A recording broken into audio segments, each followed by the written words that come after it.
On this episode of Coming Soon to Orlando, we're talking about a million lights and multi-$100 million resorts. Stay tuned.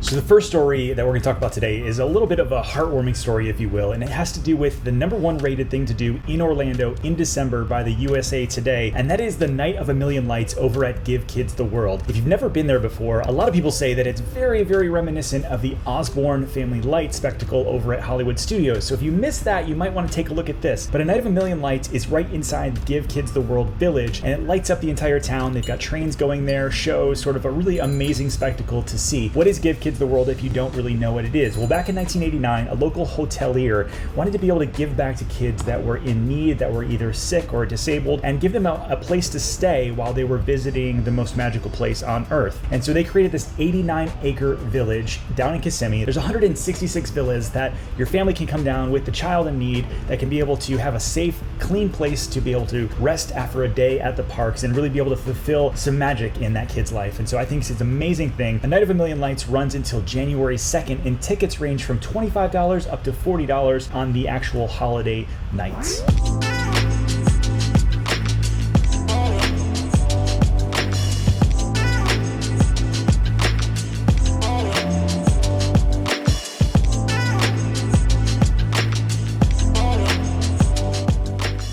Story number two has to do with our local real estate market here in Orlando. The Orlando Business Journal came out with an article over the past week that talked about median sales price here in Orlando dropped from $320,000 down to $318,000 between September and October, only to bounce back in the first 2 weeks of November up to $325,000. Now, what does this mean? Well, honestly, I think the number sampling is kind of small overall, but traditionally we do have a slowdown in those times of year, other than last year when there was an amazing amount of people moving here like all year round. It didn't matter what time of year it was and if people were going back to school or what was going on because we were in the middle of a pandemic. Traditionally, though, we do have a little bit of a slowdown. So where do we go from here? Now that we've bounced from 318 back to 325, what's going on in our market? Well, over the past 7 days, we've had actually only 628 homes hit the market, which is really a very small number of homes if you look traditionally. On any given time, any given part of the year, we usually see somewhere between 700 and 900 homes hit the market on a weekly basis. And so not only do I think that we're going to go from the 318 to 325,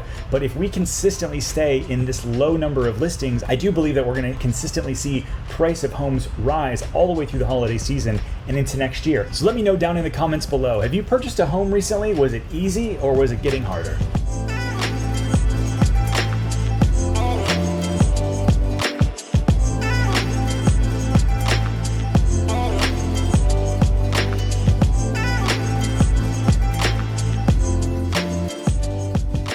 Story number three comes out of the Orlando Convention Center here locally. I think it's amazing to see old conventions coming back to our area and really supporting the tourism area that we have. But the amazing thing about the IAAPA, which is the International Association of Amusement Parks, they had their first in-person post-COVID event, and there's over 800 different vendors here from around the world, 100 of which are right here located in Orlando, which I think is amazing. I was having coffee in downtown Winter Garden, and there's this building down there, old brick building. It says Burkett Electrical on the top. And if you look in their window, you can see these people have helped create so many amazing rides all over the world, both at Walt Disney World, Universal, Shanghai, just all over. It's really cool to see the industry that we have here locally. But back to the convention center. So they were over there showing out kind of the future of what's going on in theme parks. And there's VR headsets and all this kind of amazing technology that they were releasing. Also, Peppa Pig Land over at Legoland was released this week, and they're basically talking about how they're going to have wheelchair accessible, and it's going to be the first certified autism center, which I think is an amazing thing, being able to help as many kids experience and have a great time on vacation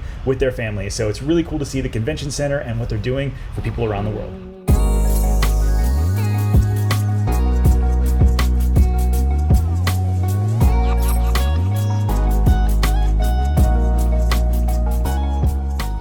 So before we get into story number four, if you're enjoying the news that we're putting out for the people that are living here in Orlando, maybe you're looking to move here, or maybe you're just interested in what's going on in Orlando, make sure you hit the subscribe button as I'm putting out videos about life here in Orlando every single week. Let's get into story number four.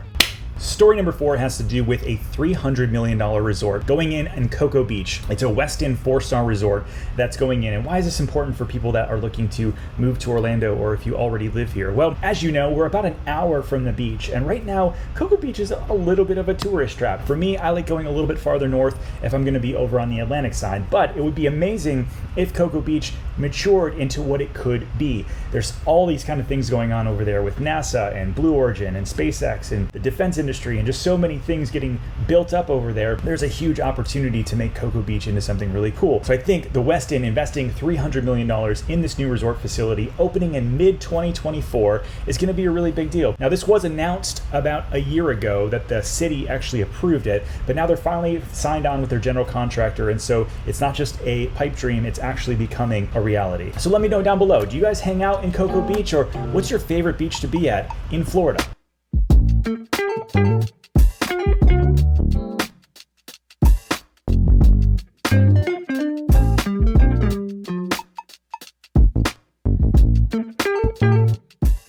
All right, so that's this week's episode of Coming to Orlando. Which of the stories were you most excited about? Are you going to go check out A Night of a Million Lights, or are you going to go sign up for a new room over at the Westin over on the coast? Let me know down in the comments below. And as always, if you're looking to buy or sell a house anywhere in Central Florida, my team and I, we'd love to be your real estate resource of choice. So make sure you reach out at info@pozekgroup.com, and we'll see you guys on the next video.